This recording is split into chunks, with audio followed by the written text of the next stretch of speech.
Setelah selesai membaca kitab suci Al-Quran, akhirnya Pak Ilham mulai berbicara. Beginilah kira-kira. Secara umum menurutnya, gangguan jin yang terjadi pada kita disebabkan kebiasaan hidup kita yang salah.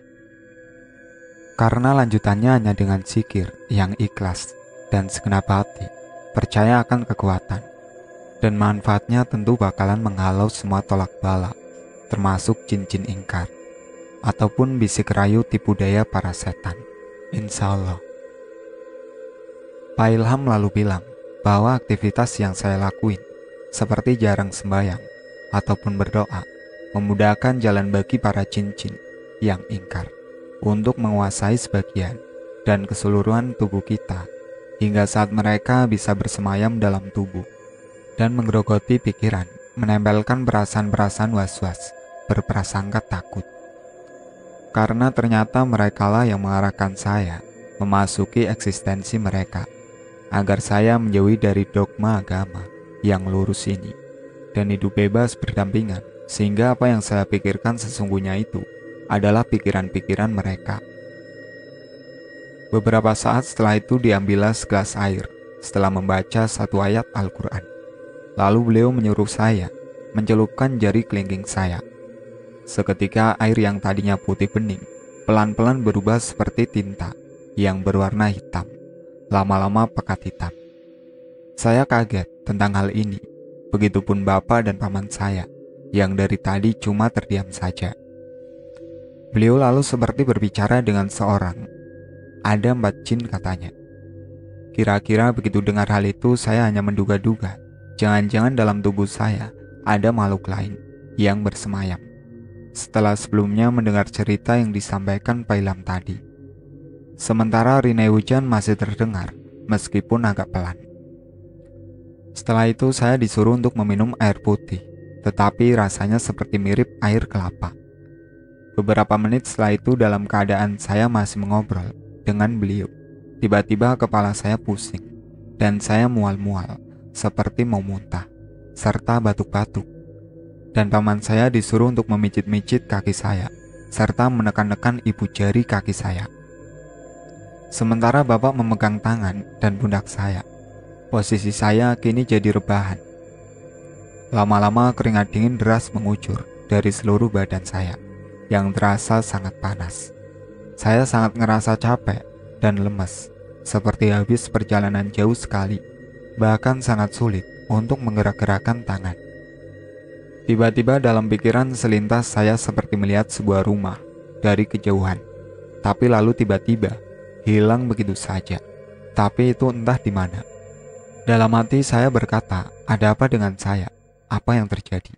Ketika saya mau membaca istighfar, seperti selalu ada yang menahannya, seperti bilang jangan, dan baru berhenti setelah saya nggak niat baca istighfar. Itu berlanjut berulang-ulang. Sementara itu saya masih mendengar Pak Ilham membacakan doa dan beberapa ayat. Kepala saya makin pusing, sementara peluh bercucuran seperti air hujan yang tercurah membasahi tubuh saya. Mata saya terasa terangkat ke atas. Lama-lama saya merasa tubuh saya ada yang mengontrol kuat sekali. Antara sadar dan tidak, saya merasa saya berontak menendang-nendang paman saya dan memukul-mukul bapak saya. Seperti saya punya sebuah amarah yang kuat. Entahlah saya juga teriak-teriak, juga memaki-maki. Pandangan saya tiba-tiba mengabur. Saya ngerasa gak bisa apa-apa. Walaupun tubuh saya berkehendak lain, semuanya tak bisa dikendalikan lagi. Dalam bentuk keadaan titik sadar yang sulit saya jelasin, tiba-tiba saya merasa bertemu seseorang. Bukan. Tapi beberapa orang, salah satunya yang paling jelas adalah seorang wanita yang memiliki bentuk wajah aneh. Ia memiliki bentuk mata yang besar, hampir memanjang, sampai ke dekat telinga. Lalu telinga yang memanjang, atau agak runcing ke atas, berbeda dari setiap manusia di muka bumi ini, dan rambut yang sangat-sangat panjang, kasar, seperti kawat, terurai tidak beraturan, dan sangat lusuh. Ia juga terlihat memakai pakaiannya berwarna hitam, tak begitu jelas, tapi bentuk wajah yang bulat oval. Lalu meski saya lihat secara samar, tapi itu sangat menyeramkan. Lalu wanita itu mendekati saya dengan gerakan-gerakan seperti zigzag secara cepat. Saya hampir lupa untuk kejadian saat ini, yang pasti dia seperti mau mencekik leher saya. Ia mendekat, semakin mendekat. Saya meronta sekuat tenaga, tapi tubuh ini sulit untuk digerakkan. Hingga jarak sekitar beberapa meteran, dia tertawa terbahak-bahak. Wajah wanita itu melepuh dan berwarna merah. "Astagfirullah, astagfirullah," teriak saya. Ia lalu menjauh sejauh mata memandang, lalu mencoba mendekat lagi, tapi tiba-tiba saja hilang. Saya rasain nafas saya masih terengah-engah, terseok-seok. Sekejap saya tiba-tiba berada dalam satu masa yang lebih ringan. Entahlah, rasanya emang seperti itu. Saya melihat seperti rumah-rumah. Makin jelas, banyak orang berdatangan. Semuanya saya nggak kenal. Kebanyakan dari mereka juga memakai pakaian hitam, atau mungkin semua pakaian yang mereka kenakan berwarna hitam. Mereka memperhatikan saya dari jauh sekali, tetapi terdengar jelas samar-samar dan saling berbisik dalam suatu bahasa, dan itu bukan bahasa Sunda. Yang saya kenali itu seperti pola bahasa yang berbeda, sulit untuk dikatakan. Rumah-rumah itu tersusun bertingkat seperti tali temali, terbuat sejenis bambu ataupun kayu.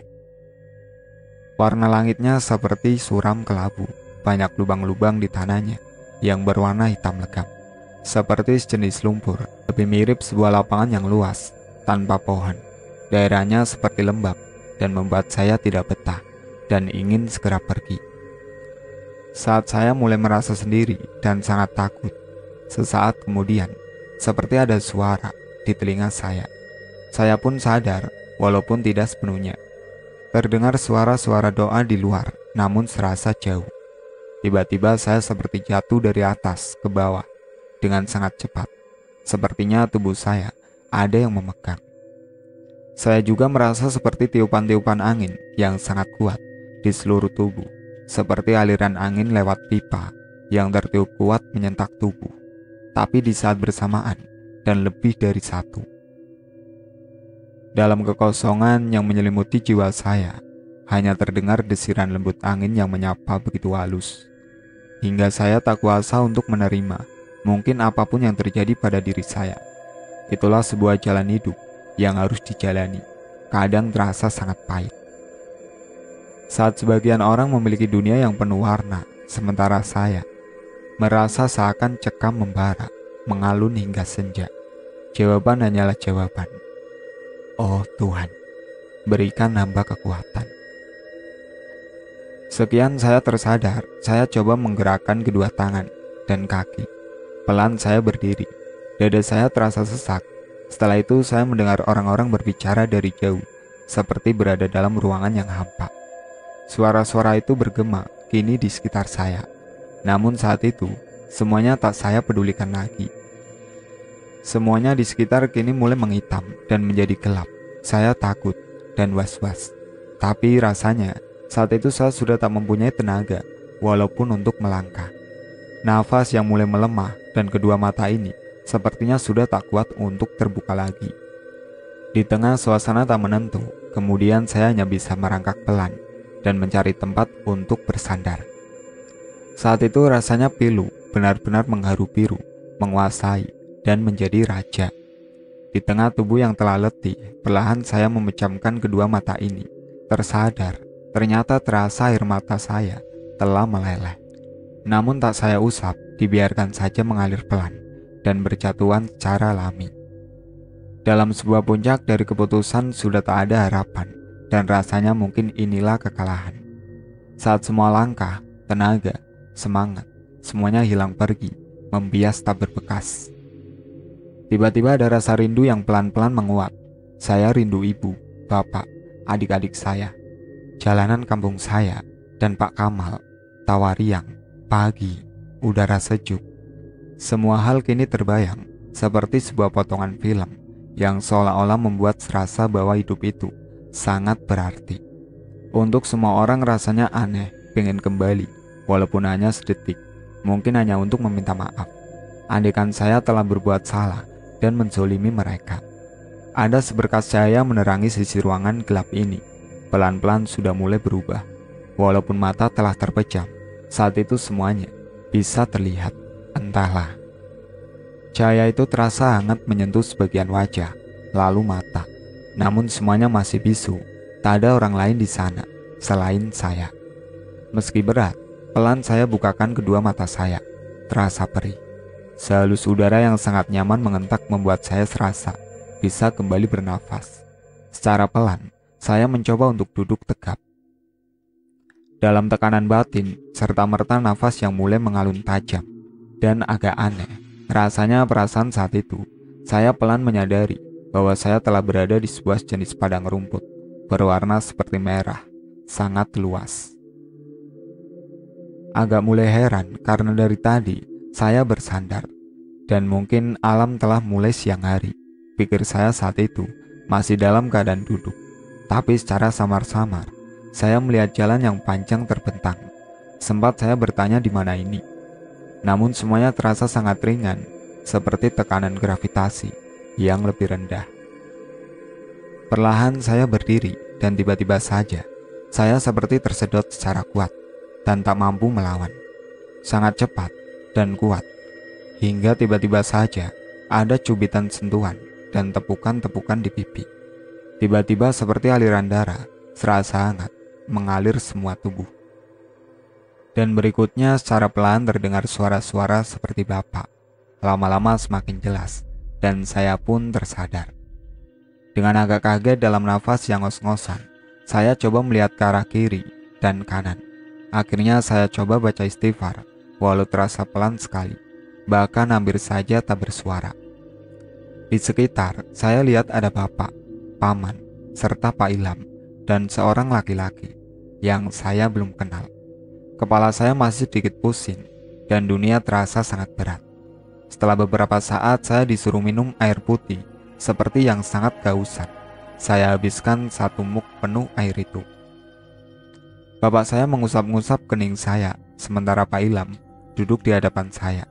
Laki-laki di sampingnya lalu minta diri dan mengucapkan Assalamualaikum. Kontan saya ucapkan Waalaikumsalam serentak beserta Pak Ilham. Meskipun beliau bicara tidak sekeras saya, hanya sebuah suara lembut disertai gerakan bibir saja terlihat dari ujung mata kiri saya. Sementara saya hanya melihat ke arah kanan di mana arah pria itu pergi. Sementara bapak dan paman saya, mereka diam saja. Ada rasa aneh dalam hati saya, walaupun saat itu saya nggak tahu apa yang terjadi. Saya menyayangkan sikap yang ditunjukkan bapak dan paman saya.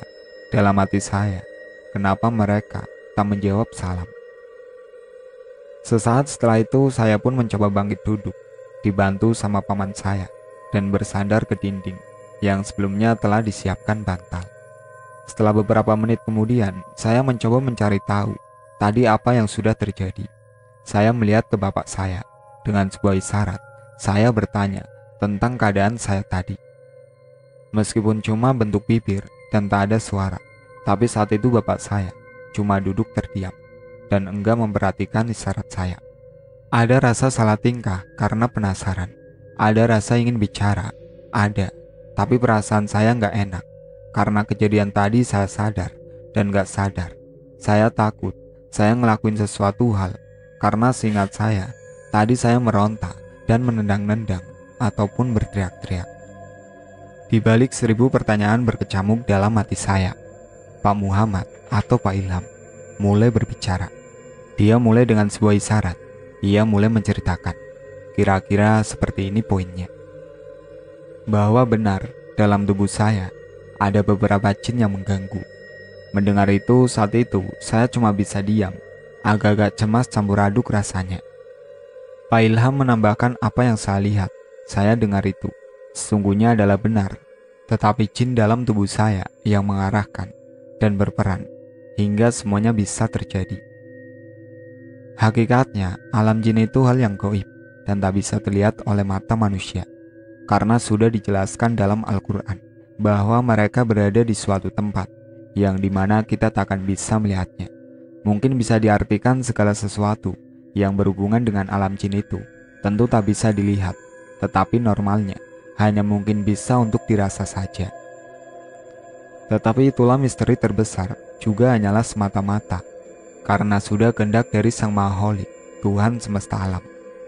Ternyata dulu ketika saya melihat seseorang perempuan di pangkalan ojek dan di rumah, hakikatnya mungkin mereka tertutup tabir sinar-sinar tertentu dan berbeda alam dengan kita. Tapi karena saya sudah atau ada dalam pengaruh jin, makanya saya bisa lihat ataupun mendengar keadaan seperti itu. Mereka ternyata senang jika kita takut dengan mereka, apalagi sampai kita memuja-muja mereka dengan cara umpamanya menyuguhkan sesajen. Para leluhur tidak membutuhkan sesajen ini, semata-mata hanya tipu daya para jin yang memanfaatkan celah keimanan dengan cara menyisipkan tradisi atau mengaku sebagai leluhur lewat mimpi dan sebagainya. Tentang saya melihat seperti padang rumput berwarna merah, apa itu alam jin? Allahu alam. Tapi mungkin semuanya bisa diartikan hanya sebuah proses alam bawah sadar saja. Untuk hal ini sangat mungkin semua hal yang berkaitan berperan serta. Ilmu saya belum sampai untuk membahas ini, apalagi mengingat semua apa yang disampaikan Pak Ilham beberapa tahun lalu. Tapi yang pasti, pengalaman saya ini sungguh dahsyat, terlebih untuk kehidupan saya yang merubah pola pikiran. Proses mengeluarkan jin dalam tubuh saya bukan hal mudah, termasuk saat saya tiba-tiba tidak sadar. Yang terjadi adalah tubuh saya benar-benar dikendalikan dengan sekuat tenaga. Saya meronta, menendang-nendang, bahkan sampai memaki-maki, menghina, ataupun merendahkan. Tetapi hanya karena sebuah kehendak Tuhan yang Maha Kuasa, maka seluruhnya berhasil dilumpuhkan. Pak Ilham adalah seorang kiai yang benar tidak ada acara bidah atau apapun untuk membantu saya. Ia hanya menggunakan ayat suci Al-Quran saja. Sosoknya mengingatkan saya seperti almarhum Pak Kamal, selalu baik dan bersahaja. Bapak saya, juga paman saya, adalah saksi di mana beberapa sosok makhluk yang ingkar bisa saja bersemayam dalam diri siapapun. Bahkan bisa merubah pola pikir kepribadian hingga benar-benar membuat kita meninggalkan wajib ataupun sunnah agama dan berubah menjadi salah satu dari anggota mereka. Pikiran kita menjadi terpenjara, nista, dan hina. Semua jin telah berhasil ditangkap. Ada sebagian yang berbait dengan mengucap 2 buah kalimat syahadat. Namun sebagian yang lain memilih ingkar dan bertahan sebagaimana bentuk untuk menguatkan berbagai tekad yang telah ia mulai. Sebenarnya ini merupakan pertarungan energi antara baik dan jahat, di mana semuanya saling tarik-menarik satu dengan yang lain. Iman adalah bentengnya, dan zikir dan ibadah adalah pedangnya. Satu hal yang masih jadi misteri, di mana saat itu saya diobati Pak Ilham. Saya melihat laki-laki yang membantu saya. Ia duduk di samping Pak Ilham. Karena penasaran, saya ceritain hal itu ke bapak dan paman. Namun setelah mendengar saya, tapi sama sekali mereka menyangka bahwa ada orang lain di sana. Pantesan mereka tidak mengucapkan salam ketika laki-laki itu pergi. Entah apa laki-laki itu, sebagian dari jin muslim. Masih menjadi misteri buat saya. Sewaktu saya dalam keadaan tidak sadar, ternyata saya melihat rumah-rumah dan sebagainya, walaupun secara samar itu mungkin saja diambil dari memori jin ketika dikeluarkan dari tubuh saya. Dan potongan-potongan memori itu masih tertinggal. Terkait saya melihat atau berkunjung ke alam jin itu, mungkin sangat agak sulit, karena alam itu berada di dimensi yang lain dan berbeda, sedangkan saya makhluk tampak, sedangkan jin tersembunyi. Terkecuali para Rasulullah yang memiliki kemampuan itu, sementara saya, wallahu alam, hanya Tuhan yang tahu. Sosok wanita yang saya lihat ketika diobati mungkin itulah sosok jin dalam sosok yang sebenarnya, berkulit benar-benar merah, seperti melekat pada tubuhnya, bermata besar, memiliki telinga yang agak runcing, mirip seperti telinga kuda atau kucing. Ini juga, wallahu alam. Setelah mendengar penjelasan dari Pak Ilham dan setelah keadaan saya lebih baik, kami ditahan untuk pulang, karena selain waktu mulai menjelang malam, kini hujan kembali menyelimuti kami saat itu. Dengan agak berat hati, kami pun menginap. Sekitar dini hari, Pak Ilham membangunkan kami untuk sholat tahajud. lalu lanjutkan dengan membaca ayat suci sampai menjelang sholat subuh. Setelah itu perasaan saya tenang, dalam hati ini damai. Sejenak Bapak bertanya, apa saya udah baikan? Saya jawab iya. Meski sebagian pinggang masih terasa ngilu, tapi keadaan itu jauh lebih baik dibanding sebelumnya. Setelah beribadah, dari raut muka Bapak serta paman saya terlihat lebih berbeda, terasa sangat plong, hingga beban ekonomi, sulitnya hidup, beratnya perjalanan, ataupun hal lain seakan hilang. Yang ada hanyalah ikhlas hati, seperti memuncah, dan bersyukur akan karunia hidup ini. Sejauh dalam hidup saya, inilah yang paling tenang. Terus terang hati terasa begitu menggebu-gebu, entah kenapa, dan begitu sulit untuk diungkap. Sangat nyaman sekali, semua hal terasa jadi ringan. Alhamdulillah, saat itu saya rasa sebuah momentum baru untuk saya. Emang benar, kekuatan iman dan doa itu ribuan kali lipat lebih bikin kita tenang. Hingga pagi di hari itu pun menjelang, pelan-pelan warna langit yang hitam mulai berubah jadi biru, disertai mentari yang mulai menghiasi sisi ufuk sebelah timur. Dari halaman rumah Pak Ilham bisa dirasakan dingin yang memeluk badan. Ini mulai berganti menjadi hangat. Setelah beberapa saat kami pun minta izin untuk berkemas dan pulang. Sebelumnya saya memberikan Pak Ilham sebuah kain tenun peninggalan nenek saya. Itulah cara kunjungan atau silaturahim di kampung saya. Biasanya kain ataupun baju koko untuk laki-laki, serta kerudung dan kebaya untuk para wanita. Tandanya dia sudah dianggap oleh keluarga saya saudara. Begitulah adat istiadat atau tradisi kampung, hingga sejauh mata memandang itu adalah saudara. Pak Ilham sempat menolak, tetapi kemudian beliau menerimanya dengan penuh syukur. Sementara untuk sedikit uang yang kami berikan di amplop, Pak Ilham dengan tegas menolaknya. Beliau justru marah, karena menurutnya membantu adalah hal yang harus dilakukan semua manusia. Dengan suara agak keras, menyuruh kami untuk memberikan ke anak yatim saja. Singkat cerita, akhirnya kami undur diri untuk pulang. Saya sekarang telah bekerja, memiliki istri yang soleh, dan 2 orang putra kembar. Kehidupan saya normal, walaupun kejadian-kejadian tentu sangat jarang lagi saya rasakan. Kehidupan kelam saya yang berhubungan dengan hal-hal mistis, alhamdulillah sepenuhnya berakhir. Meskipun ada sedikit yang membekas, tapi itu saya anggap sebuah karunia yang orang lain mungkin tak mendapatkannya.